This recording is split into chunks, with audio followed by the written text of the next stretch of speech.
Good day. Oh, I can see our cursor still moving here.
Good morning, good day, or good afternoon, depending on where we are in Canada.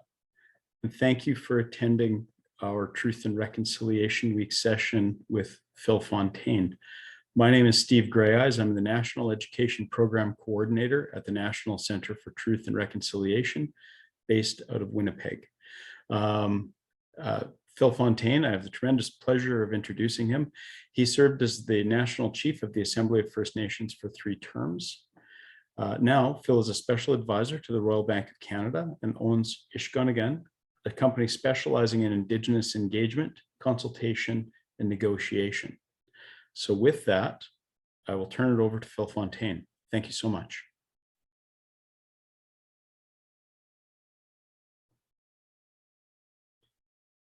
Phil, it looks like you're on mute. Am I still? I can hear you now. Oh, okay. Thank you so much for the introduction, Steve. So here's what I would like to do, with your permission, Steve, you're the moderator. I would like to spend a bit of time talking about the papal visit and in Rome, and then the pilgrimage by Francis in Canada, and what it might mean for survivors and our community generally. I want to point out that Pope Francis was the 3rd Pope I'd met. First was John Paul, but in terms of a private audience, I've had 2. One with Benedict XVI in 2009, and then of course with Pope Francis when I was part of the AFN delegation representing First Nation survivors. The 2 audiences were of course different. The circumstances preceding the audiences were different. In 2009, we had the residential school settlement agreement that had been concluded, and we had an apology from the Canadian government through Prime Minister Harper in the House of Commons. And then I had been invited to go speak to the Canadian Conference of Catholic Bishops in Cornwall. And it was after that presentation that I received information that Benedict XVI, the Holy Father, wanted to receive me in a private audience with a small delegation. So we went to Rome to meet with Benedict XVI in a private audience. There were no major happenings, if I can use that reference, in Canada preceding this invitation, other than the apology in the House of Commons, Indian Residential School Settlement Agreement, and the payout to survivors. And so when we went in 2009 and then recently, the issues were the same. We were looking for an apology from the Holy Father for the residential school experience and the abuses inflicted on innocent children over a long period of time. Keeping in mind, when I say a long period of time, over 100 years, 150,000 of our people attended these schools in every part of the country. The vast majority of the residential schools were controlled and operated by the Catholic Church through its various entities. There are about 70 in Canada. There isn't one church as such in Canada. And so there is a lull, a period where it seemed that nothing was happening. It appeared that the Catholic Church, through the Pope, wasn't anxious to apologize for the residential school experience. And then the TRC report was released. The three commissioners did an outstanding job in conducting this very important work over a number of years. And I remember the reference to the two references that I remember. One was said by Justice Sinclair that it would be like climbing a hill to resolve the experiences, the significantly unhappy experiences. One, and I use this reference often. The TRC report is like a roadmap to Canada's future, because it's about the truth, it's about healing, it's about reconciliation. And little was said about forgiveness, but in my own view, the story has to include forgiveness. Otherwise, we carry this burden of all of these negative and horrible experiences. And so we have to move beyond that, not to forget, but to give us some peace in our lives. So when we heard and we learned this by chance, that the Canadian Conference of Catholic Bishops, as they had been involved in 2009, were in negotiations with the three national organizations for a papal visit to Rome. Then the pandemic hit us all, and so the negotiations were put aside. When the pandemic was over and protocols eased up, the negotiations began once again. New leadership, new focus on issues, except for the residential school matter. But the circumstances, if you compare this time with 2009, completely different. And the most telling issue, the pivotal moment, was the discovery of the 215 unmarked graves in Kamloops. It shocked the country. And the eyes of the world turned and focused on Canada. Canada, that was supposed to be this land that was fair and just and treated all of its peoples with respect. They discovered that wasn't so. And of course, we weren't shocked. We knew all about this. It was described in the TRC report, but we had known by just connections. So when this story then came out and became an international story, the church began in earnest with the negotiations for this papal visit. So it happened. We were invited. The three national organizations were each promised an hour in a private encounter with the Holy Father. The Assembly of First Nations ended up with 2 hours. And so we were able to tell our story, our individual stories to the Holy Father. And he was presented with a cradle board from a Mohawk woman who asked him, in fact, pointedly told him, look, I'm going to leave this with you, this cradle board with you this evening. We'd like you to reflect on what you heard today, and we want you to keep this cradle board safe. When we come back together in general audience, we would like you to tell us about your reflections. And of course, the next day in general audience, 170 people, a whole bunch of cardinals and bishops, the Pope came out with a statement where he said, I'm so very sorry. And in addition, promised us that he would come to visit us in Canada, our homeland, and would apologize once again on one of our First Nations territories, which became Musqueam. And because of his age and mobility issues, we were told by the Canadian Conference of Catholic Bishops that he would only visit 3 sites in Alberta, and then Quebec City, and then the last place would be Iqaluit. Then he'd fly back to Rome. So when you heard the first apology in Musqueam, it was an expanded version with no new references to the one we heard in Rome. But he modified his apology as he was embarked on his pilgrimage.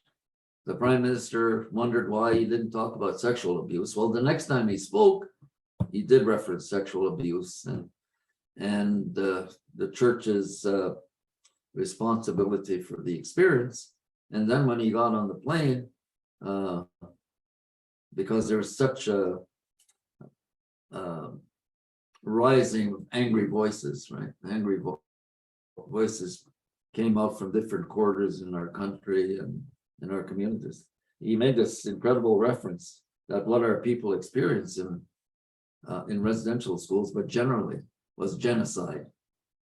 What we had heard up to then was what we had experienced was cultural genocide, which has no legal definition, as you know, Steve. And so this was an incredibly powerful statement. The issue now is, what do we do with that? This reference to genocide. It's an incredibly heavy word. It has legal meaning. What do we do with that? So that's one issue. Another complaint was, how come the Pope didn't say a word about the Doctrine of Discovery and the papal bulls that led up to the Doctrine of Discovery, which became embedded in US law and has also been referenced in Canadian legal decisions, court decisions. So we have been involved in an ongoing discussion, or in ongoing discussions with the Canadian Conference of Catholic Bishops, not the entire group, but representatives of the CCCB. And we've talked about steps forward, because the church has made this reference to walking together. We're trying to find out what that means. And there's a lot of unfinished business. The apology is not the end of the story, it's the beginning.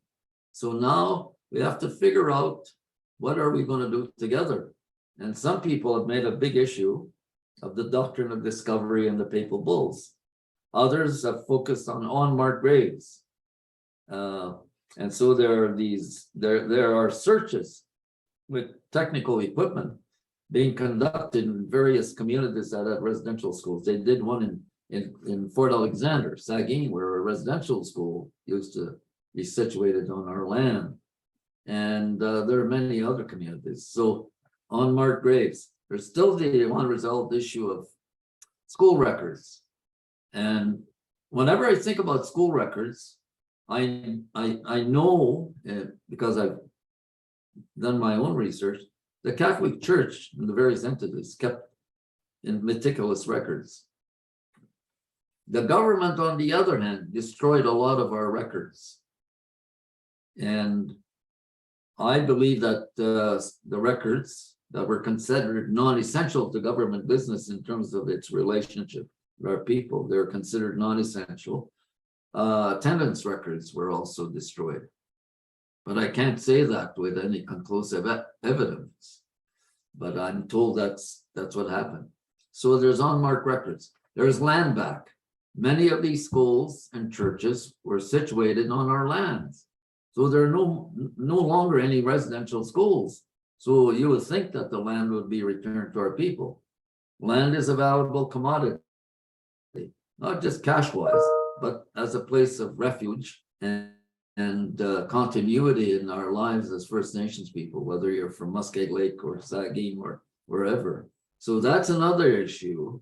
And then this whole notion of walking together, we're trying to figure out what that means.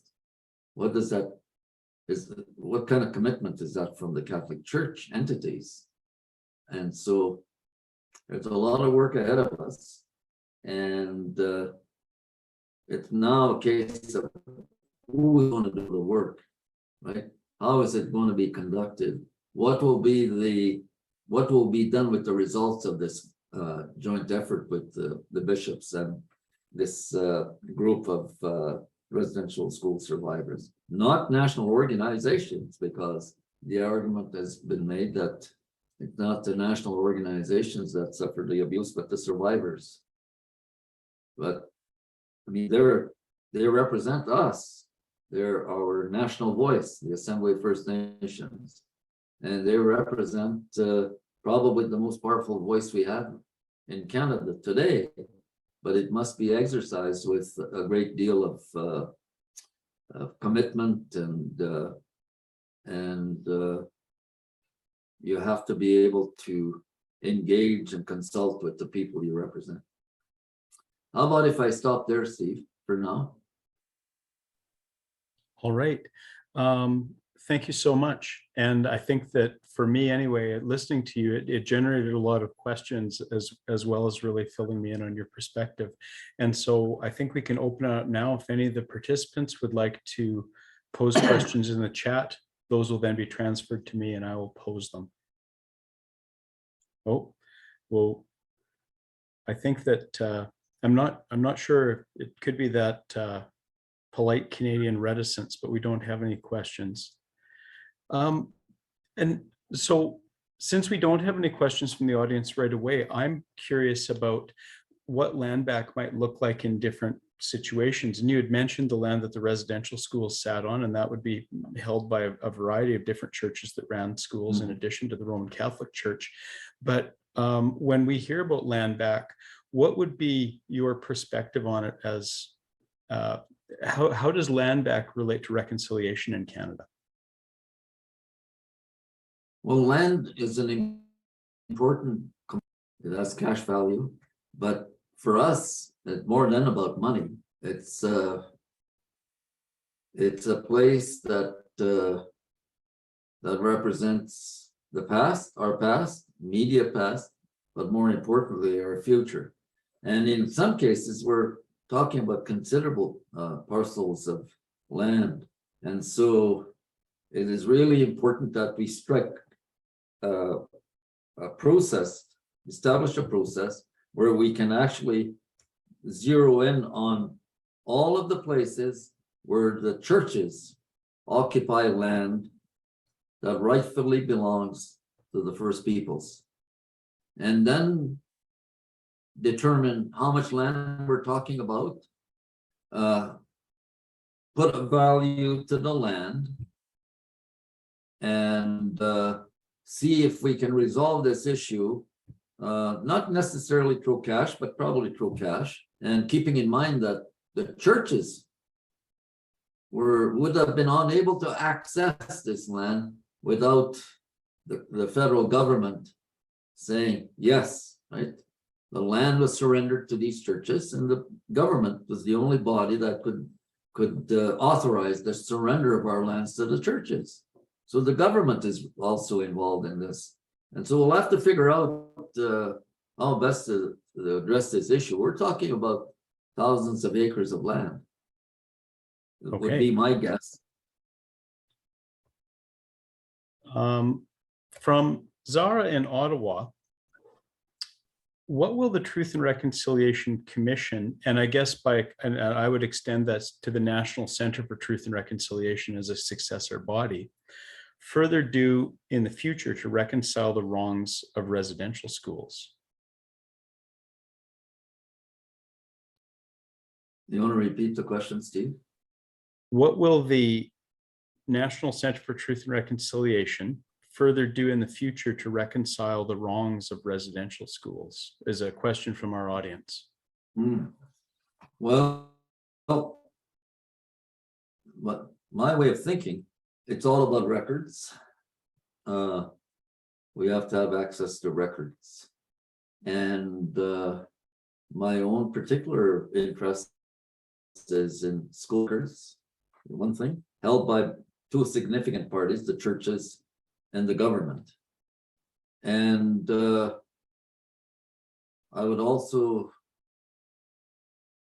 would be extremely pleased if we were able to access the records held by different orders of the Catholic Church, for example, that ran the residential schools. They kept meticulous records. And from two significant sources, the sisters or nuns that actually manage these schools, they have their own set of records. And I remember in the early days, I used to go and visit the convent in St. Boniface on Olno. And they had wonderful pictures. They kept pictures, they had diaries, they had journals. And I was allowed to peek into these journals and diaries. And I was so impressed with how carefully they noted the activities of the school and of the children, right? So it'd be wonderful to access those records. And you and I were chatting briefly about the trove of pictures, the treasure trove of pictures in the Vatican. Well, not exactly the Vatican, but in the Oblate residence in just off St. Peter's Basilica area, the city state there. And we could, I think, well, actually, I believe that if we're looking for identification of children that might lie in unmarked graves, we might find them there.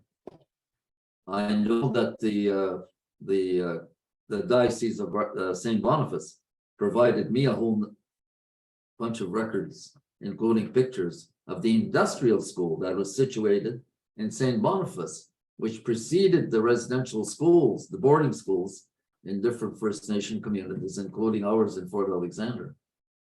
They had very good records. All right. Just let me check the well, okay, now we're getting some very good ones. And this is one from an Indigenous person in our audience.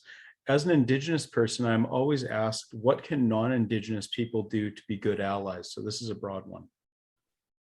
Well, the problem that we faced as Indigenous peoples, as First Nations peoples, was the fact that Canadians generally were very poorly informed about our people, very poorly educated about the issues that were important to our people, especially in terms of our relationship with Canada. For example, we have this notion of two founding nations, Steve, French and English. When Confederation came into place, but there is no reference to Indigenous peoples, no reference to the First Peoples. We're one of the original founding peoples. So why doesn't this lie, this distortion of history, why isn't it corrected? Doesn't require a constitutional process. I mean, the Supreme Court of Canada was established by legislation. The multicultural uh, uh, uh, Multiculturalism Act, same thing, no constitutional process, just by legislation. The Official Languages Act.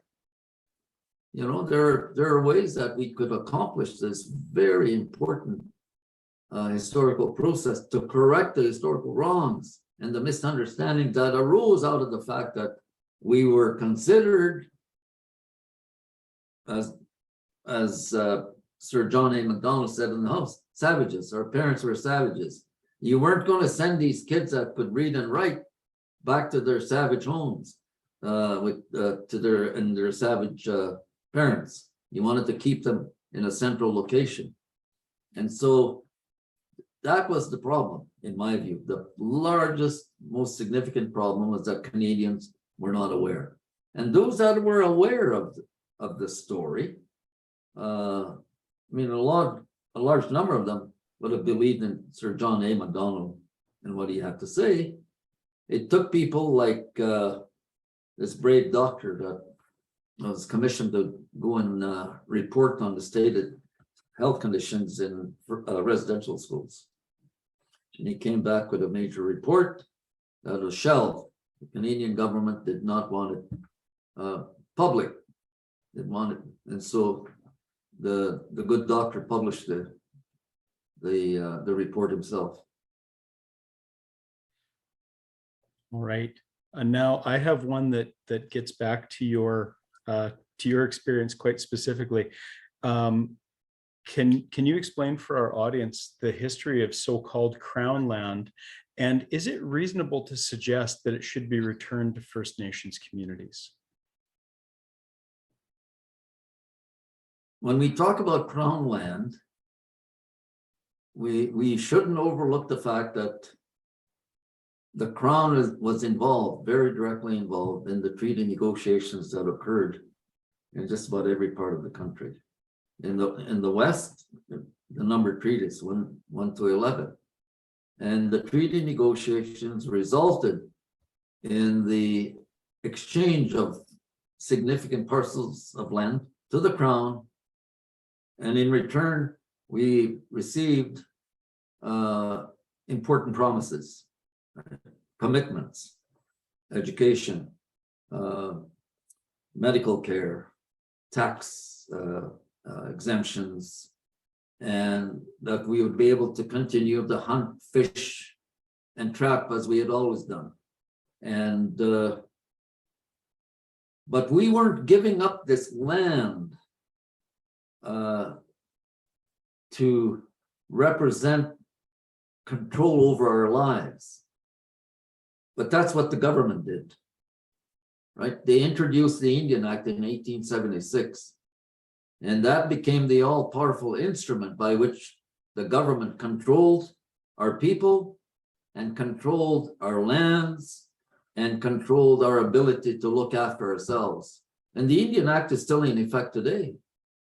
It's a racist piece of legislation, federal legislation, the only one of its kind in the world. And we haven't repealed it, right? And so when we talk about the Crown, we're talking about essentially the Canadian government, though many people still believe that the Queen was the one we were negotiating with. The commissioners were representing the great white mother in England, right? Queen Victoria at that time. And then it became Queen Elizabeth, the late Queen Elizabeth II, now King Charles III. But Canada has its own constitution, and the head of state with limited powers is the Governor General, Mary Simon, first Indigenous person. It's the Prime Minister and his cabinet that hold the real power. And they don't go to England or to her for permission to do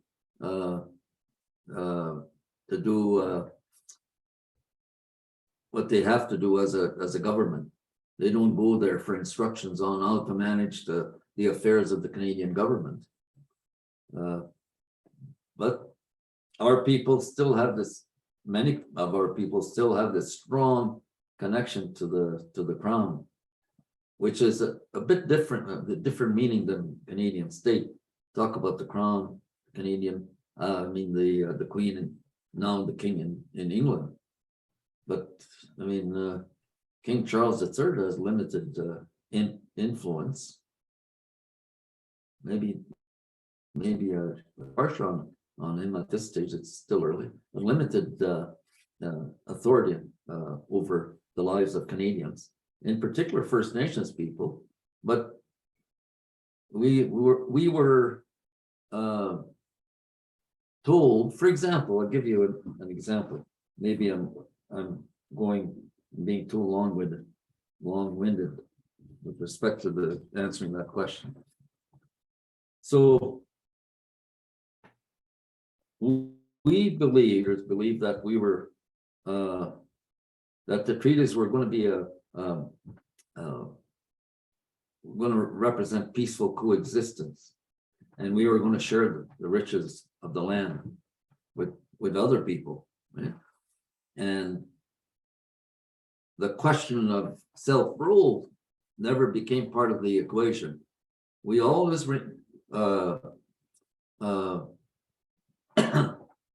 maintained the right to control ourselves. That was never part of the treaty negotiations. And but we also understood that there were significant and fundamental changes that were about to take place across the country. And that's why there's this reference that the negotiators, our people, these very wise people, said at one point, we want to be able to acquire the cunning of the white man in these negotiations. And of course, what that meant was the ability to read and write, because these non-Indian people they had their interpreters, they had their people that were writing down everything, right? And our people didn't have that ability at that point.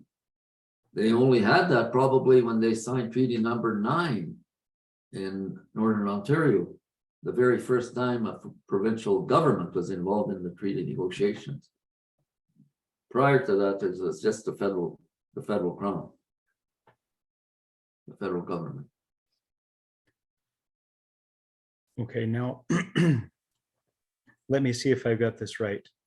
So when we consider that residential schools were funded by the colonial governments and run by the churches, how much the audience member asks, how much responsibility should each take in reconciliation?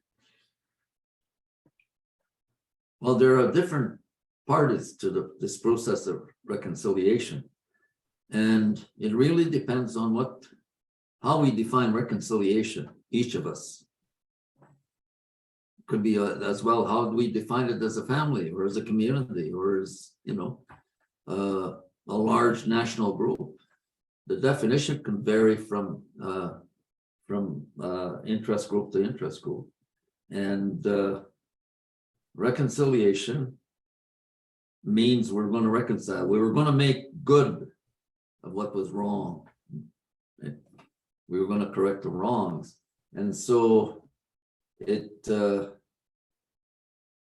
we're dealing with a lot of unresolved issues. In particular, of course, land. And there's so much land that rightfully belongs to us, but it's held by other interests, colonial interests, in reference to the question. And government has made a very serious commitment to resolving the outstanding land issues in the country.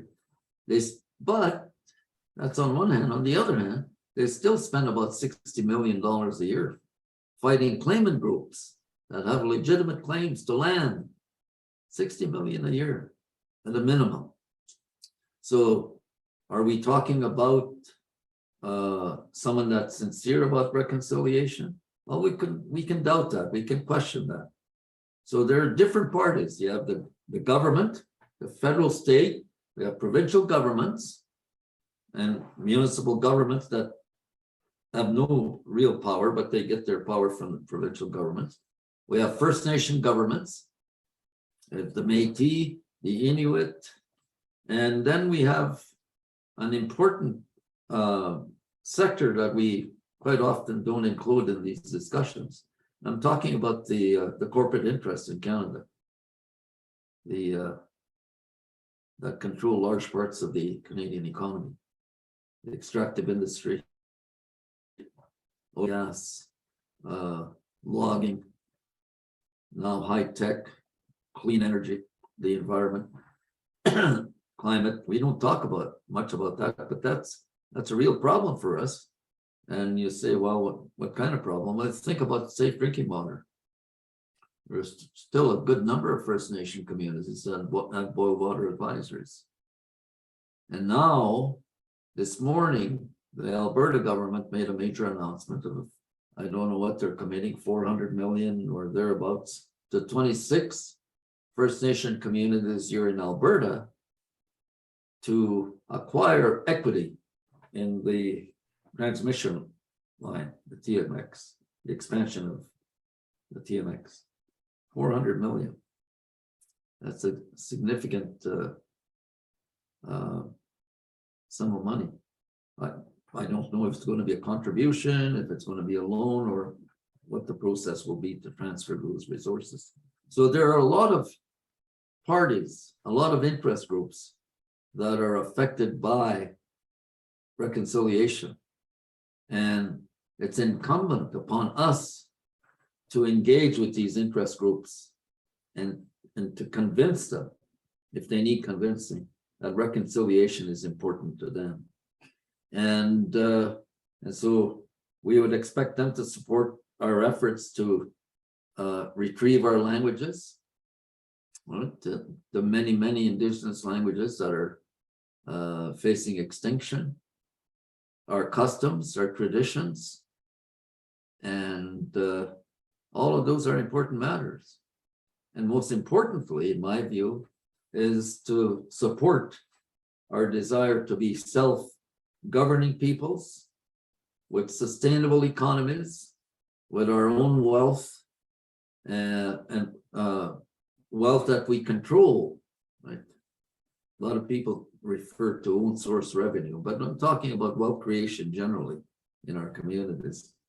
And that should be driving the interests of various First Nation communities, that we can't allow ourselves to be forever dependent on the government to sustain us. It just doesn't work. And we have so many examples of what that does to our peoples.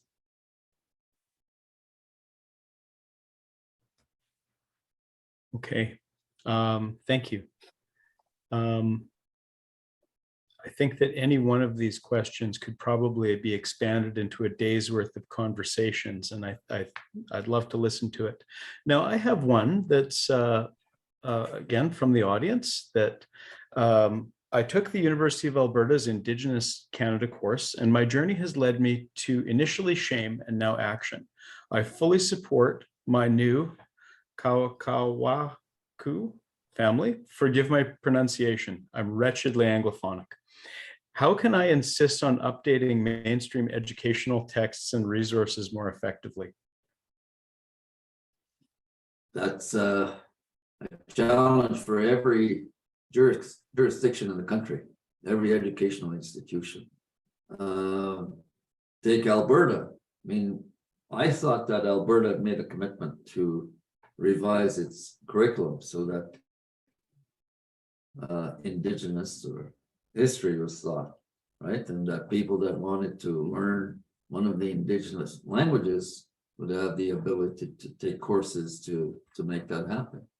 But now I'm told that Alberta, the Alberta government, provincial government, has changed its position. And in fact, the current curriculum does not has not expanded its courses to include our history, or discussions around our customs and traditions and what have you. But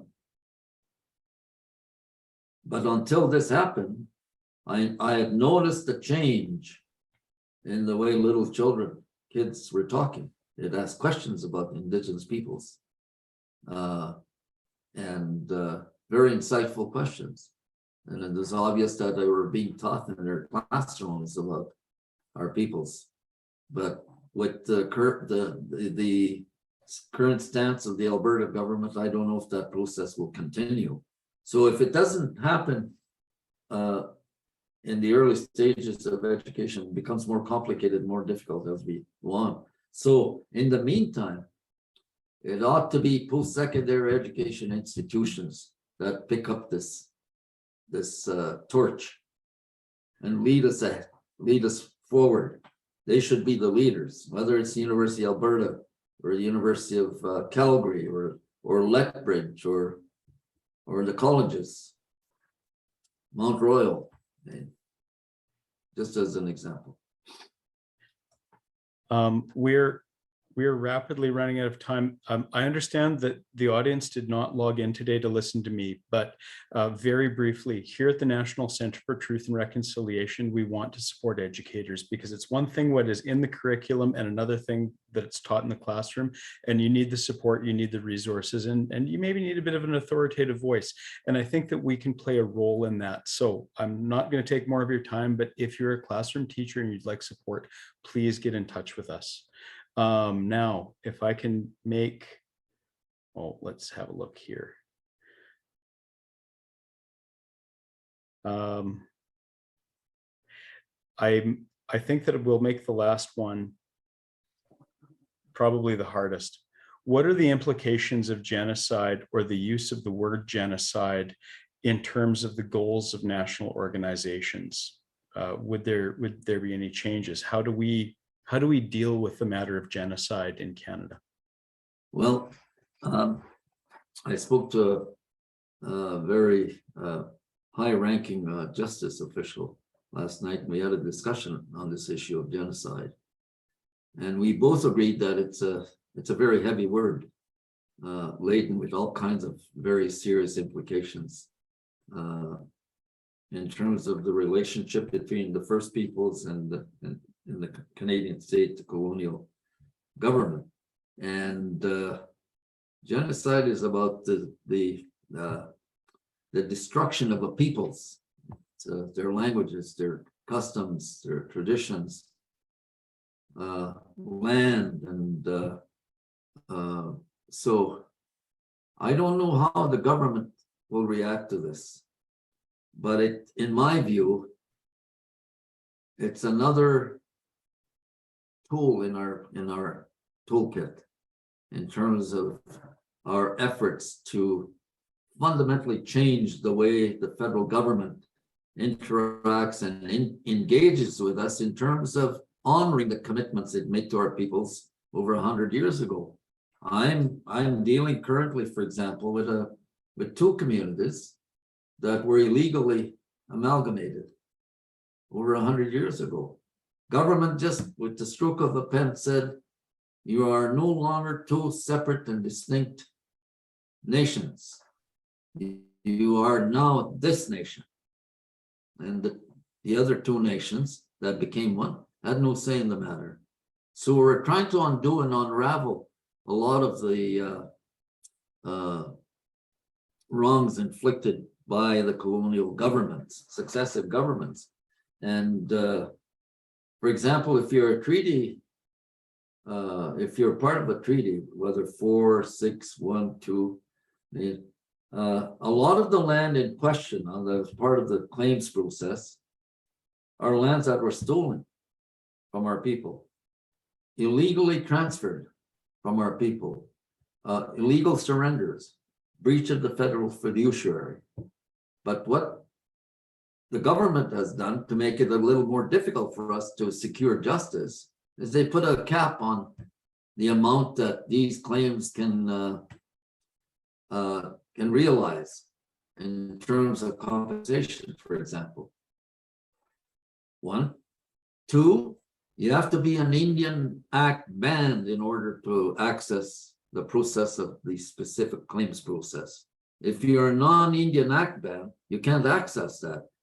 And so there's no other process in play that would allow non-Indian Actmans to access fairness and justice in terms of the resolution of their claims that are in many cases over 100 years old. And so genocide can become an important consideration. The Doctrine of Discovery, which became embedded in the US law in 1823 with a major decision, was most recently referenced in the decision against the Oneida people in Upper New York State. And this famous liberal judge, Ruth Bader Ginsburg, wrote the majority decision against the Oneida people in an 8-1 decision. And she just recently died, right? And apparently she regretted that for the rest of her life. I don't know how long she lived after that decision, not like anyway. Phil, you know what?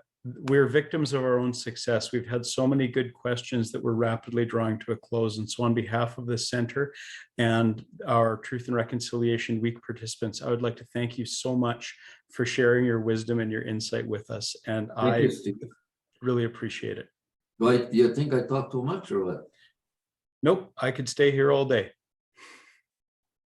You're very kind. Many thanks, and to the audience. Good to meet you all, and I wish you well. I hope tomorrow, the National Day of Truth and Reconciliation, will be an important moment in your lives. Thank you. Thank you. Miigwech, Steve.